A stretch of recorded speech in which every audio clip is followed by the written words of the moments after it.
Pada video pembelajaran kali ini, saya akan menjelaskan sejarah sebagai ilmu pengetahuan. Apa yang terlintas di pikiran kalian ketika mendengar kata sejarah? Perang, kerajaan, atau mungkin kemerdekaan? Mungkin kalian belajar sejarah di mata pelajaran IPS, seperti pembentukan ASEAN, atau sedikit tentang kerajaan-kerajaan di Nusantara. Dalam bahasa Inggris, sejarah adalah history.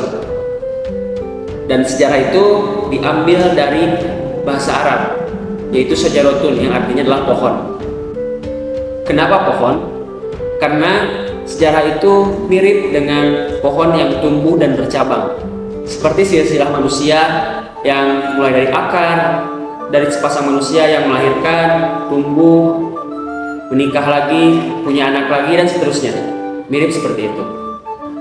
Sejarah tidak lepas dari elemen manusia, ruang, dan waktu. Manusia sebagai pelaku sejarah, ruang sebagai latar tempat peristiwa sejarah terjadi, dan waktu adalah waktu di mana tempat peristiwa sejarah itu terjadi.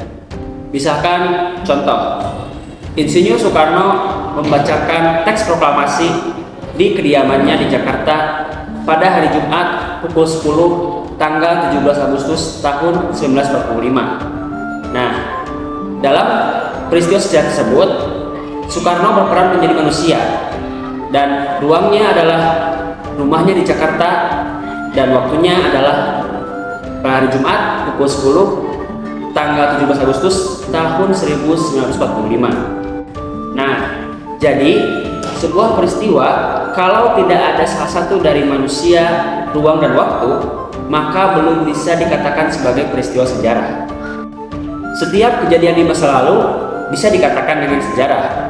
Misalkan, hari kemarin dari kalian beraktivitas mulai bangun pagi sampai dengan waktunya tidur, itu bisa disebut dengan sejarah dalam hidup kalian. Akan tetapi, sejarah yang diperlukan untuk ilmu pengetahuan adalah sejarah yang mencakup atau melibatkan manusia yang banyak. Bisa dengan skala wilayah ataupun skala negara atau nasional. Nah, orang yang ahli di bidang penelitian sejarah disebut dengan sejarawan. Tugas seorang sejarawan adalah mengumpulkan informasi, observasi, penyelidikan, dan melakukan keabsahan informasi sebelum dipublis atau diterbitkan dalam buku dan jurnal penelitian ilmiah. Di zaman modern ini, bukan hanya sejarawan yang dapat menulis sejarah, akan tetapi ada juga jurnalis yang menulis di portal berita ataupun di surat kabar sebagai medianya. Adapun tulisan sejarah disebut dengan historiografi. Diambil dari kata histori, yaitu sejarah, dan grafi yang berarti tulisan. Secara garis besar, terdapat dua jenis historiografi. Yang pertama ada historiografi tradisional, yang kedua ada historiografi kontemporer atau modern. Historiografi tradisional berupa kitab kuno, prasasti, dan jurnal buku harian orang-orang di masa lalu. Dan historiografi kontemporer atau modern berupa jurnal penelitian, koran, artikel, dan portal berita di sosial media. Manfaat belajar sejarah diantaranya yang pertama, belajar dari masa lalu atau pengalaman. Contoh, ada seorang siswa laki-laki yang bermain game online di rumahnya sampai begadang, sehingga membuat dia kesiangan datang ke sekolah. Dia dimarahi oleh seorang guru dan membuat dia berpikir dan ingin memperbaiki kesalahannya di masa lalu, yaitu bermain game online, begadang sampai lupa waktu. Nah, itu baru contoh yang pertama.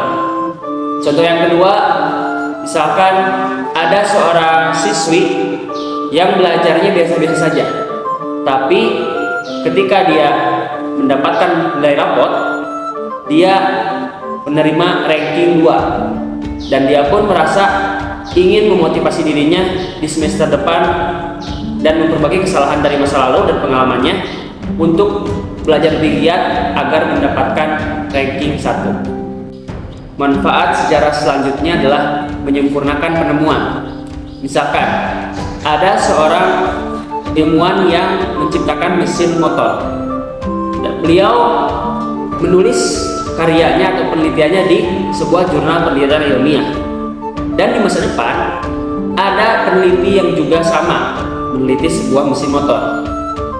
Nah, peneliti ini membaca jurnal penelitian yang telah dibuat oleh seorang peneliti di masa lalu dan membuat dia bisa menyempurnakan mesin motor di masa depan.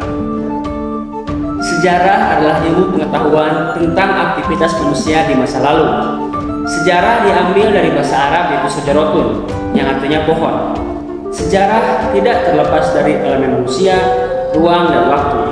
Manusia sebagai pelaku, ruang sebagai latar tempat terjadinya peristiwa sejarah, dan waktu adalah latar waktu terjadinya peristiwa sejarah, mulai dari jam, siang malam, hari, tanggal, bulan, dan tahun.